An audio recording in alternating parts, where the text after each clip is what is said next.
The Puck Portfolio with Andy MacNeil.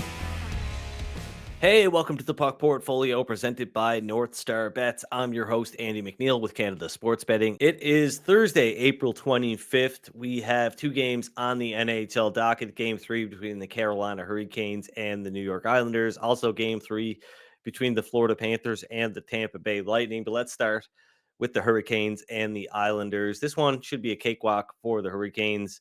Although they do have a couple of injuries. Jesper Fast and Brett Pesce will not play in Game 3. And there's a chance, according to Walt Ruff of the Carolina Hurricanes website, that the Canes could turn to Kochetkov in goal to manage Freddie Anderson's workload. So that is something to think about there, something to consider. Seeing some all right prices on the Canes at some sports books. NorthStar Bets has Carolina at minus 162 on the money line. That's a pretty fair price if you ask me.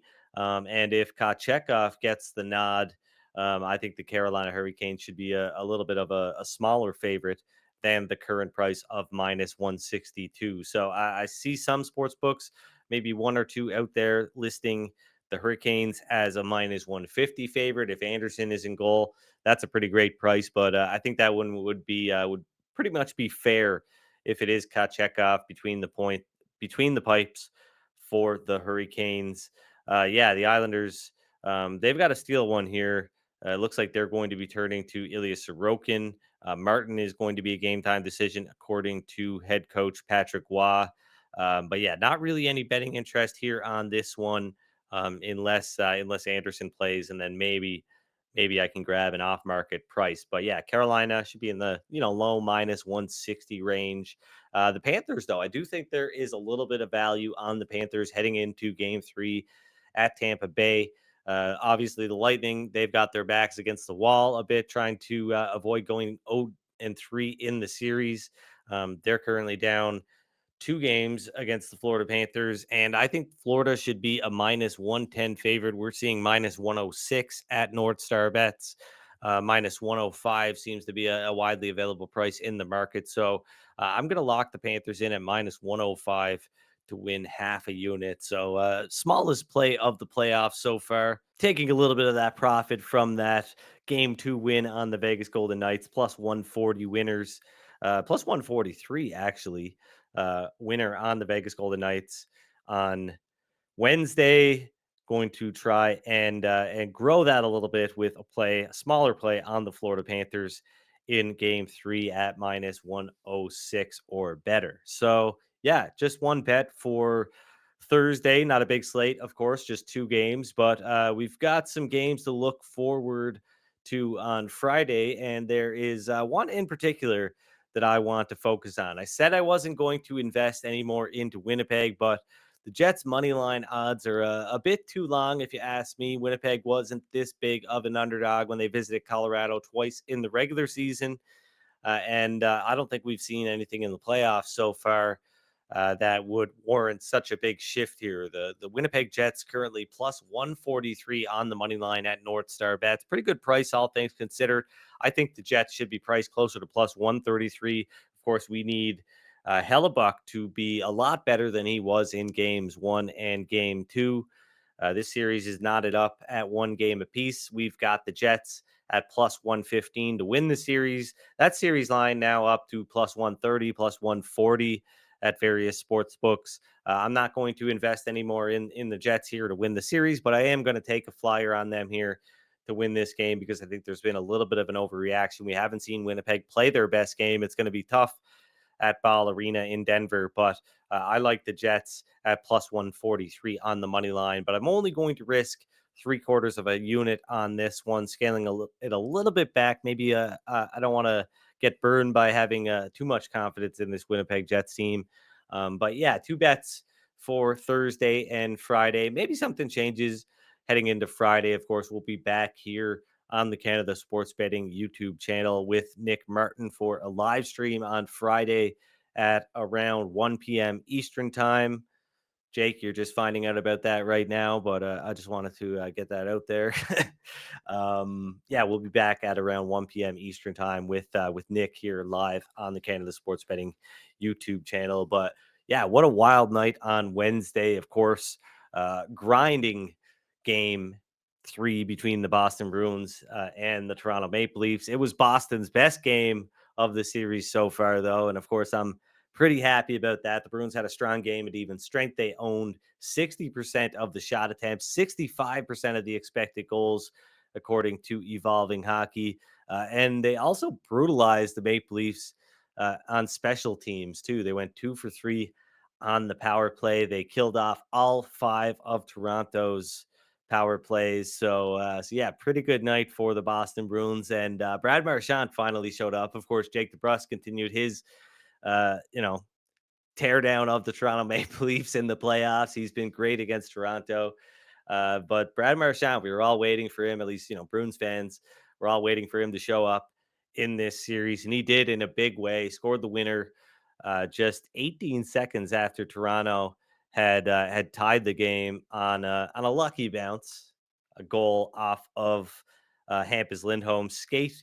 But Marchand didn't miss. Beautiful goal, beautiful shot right over Ilya Samsonov's shoulder. And then he iced this one with an empty net goal with 36 seconds left. And yeah, the Bruins, they've got a 71.4% chance of winning this series now. That leaves Toronto with a 28.6% chance.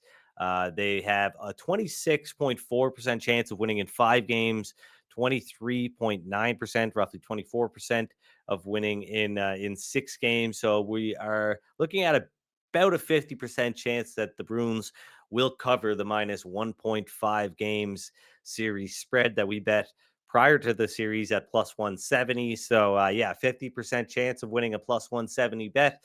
Pretty freaking good if you ask me. But yeah, Jeremy Swayman, absolutely fantastic in game three. Um, I know Boston has a long layoff here. And, look, Jim Montgomery was kind of getting raked over the coals on Wednesday because he was complaining a little bit about the scheduling here. Boston has to spend more time in Toronto than the Bruins have to spend, or than the Leafs have to spend in Boston. And I mean, I think he has every right to complain here. Boston finished higher than Toronto, uh, in the standings. And what do you get for that? You get home ice advantage. What is home ice advantage? Well, it's being in your bed more often than the road team, right? And Toronto having this big layoff between games 3 and games 4 of course, game 4 going on Saturday. So Boston has to spend a few extra days in Toronto, and I don't think the Bruins should be happy about that, but it probably makes it a lot easier now that they get to spend those days up 2-1 in the series instead of being down 2-1 in the series. And then elsewhere in the Western Conference, we had 2 games. And first, let's talk about the Dallas Stars and the Vegas Golden Knights. Of course, we talked about it on Wednesday's show, how Vegas was outshot 30-15 by Dallas in game 1.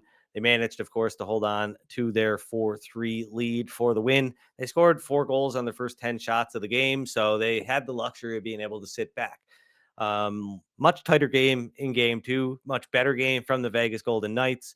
They outshot the Stars 26-21. They won the game by a score of 3-1. Dallas, better team at 5-on-5 in both games, but um, you know, they dominated. They played better than Vegas for long periods, long stretches in game 2. But overall, I think Vegas played a pretty strong game considering how desperate the Dallas Stars had to be, and the Stars just not getting enough from their stars. Matt Duchene still doesn't have a shot on goal in the series. Rupe Hintz still doesn't have a goal. He had 3 shots in game 2. Pretty good underlying metrics. His line looked pretty strong overall, but got to produce. And those that's your third and fourth. Actually, Hintz is higher on the team than that. Hintz led the team in goal scoring during the regular season. So that's your leading goal scorer and your fourth best goal scorer, your fourth best scorer overall. Going 0-4 so far in the series. Not good for the Dallas Stars. They're heading to the Fortress down 0-2, and Vegas. That's a tough place to play. It's always been a tough place to play. It'll continue to be a tough place to play. And this is a pretty disappointing way for the Dallas Stars to kick off the first round of the playoffs. And As far as the Golden Knights' chances of winning this series, they've got about a 79% chance of winning this one now with a 2-0 series lead. That leaves the Stars with a 21% chance of winning this series. Like I said, tough spot to be in if you're the Dallas Stars. If you don't win game three, you're down 0-3 versus the defending Stanley Cup champions.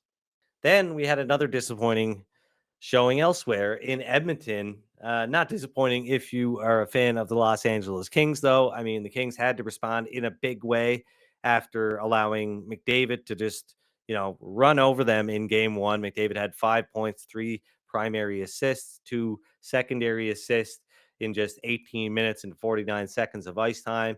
Every member of the Oilers' top six, except McDavid, scored a goal. Zach Hyman had a hat trick in game one. But then we go on to game two, and the Kings looked a lot different. They jumped out and they led 3-1 at the first intermission. Edmonton managed to tie it up in the second period, 3-3, but the Kings went ahead early in the third period, 4-3. They answered back a couple of minutes later. The Oilers did. So the game went to overtime, and then just a weird play, weird bounce. Jake and I were talking before the show about how, probably not intentional, but if it was, unbelievable. But Anze Kopitar gets sprung on a partial breakaway, rips home the overtime winner. And I think the bigger story, though, is just how well the Kings, I did that yesterday as well, how well the Kings shut down Connor McDavid. McDavid had just one secondary assist in the game. He's going to get a point. But McDavid's had a lot more multi-point games. The majority of his games against the Kings in the playoffs have been multi-point games. And they held him to just 1 point and one shot in game two. Yeah, Los Angeles, they look good at even strength. They own 56% of the shot attempts and 58% of the expected goals, according to Evolving Hockey. Adrian Kempe, he came into the playoffs with 7 goals and 7 assists in 13 career playoff games against the Edmonton Oilers. He scored 1 goal in game one, scored the first 2 Kings goals in game two. So Kempe, a bit of an Oilers killer here in the playoffs. But yeah, the Edmonton Oilers, of course, they've still got the upper hand. They are still the better team overall. But looking at the series probabilities, we talked, in the past about how the number of games in a playoff series has an impact on each team's win percentage, and that's the case here for Edmonton. As now that this one is a best of 5 series. With this one knotted up at 1 game apiece. The Oilers have a 58.8% chance of winning. That means their series odds should be around the minus 150-ish mark. I've seen the Canes out there around plus 150, or the Kings. I keep doing that. God, the hell is wrong with me? The Kings, I've seen them around a plus 155 mark for their series price. I wouldn't jump on the Kings to win the series. But I would look for an opportunity to bet on an overreaction here. I think the Oilers should be priced at around minus 117 in Los Angeles in game three. And based on early indications, I don't think we're going to see the Oilers any lower than that. So it'll be Kings or nothing, I guess. But yeah, as far as the series odds go, the Kings have a puncher's chance here with a 41.2% chance of winning the series. But that does it for today's episode of the Puck Portfolio. Like I said, I'll be back on Friday around 1 p.m. Eastern Time. We'll be doing a live stream with Nick Martin from the Action Network's Line Change podcast. We'll be breaking down Friday's NHL games as well as looking ahead to the weekend. Of course, a big weekend of playoff hockey action coming our way. I've got 2 bets. One for Thursday, one for Friday. The first one, a small half unit play on the Florida Panthers at minus 106 or better. That's a money line bet, as is my bet on the Winnipeg Jets at plus 143 odds. That's a 3/4 unit play. So Winnipeg plus 143 on Friday and Florida minus 106 on Thursday. Until Friday, we'll see you next time. Good luck with your bets and gamble responsibly.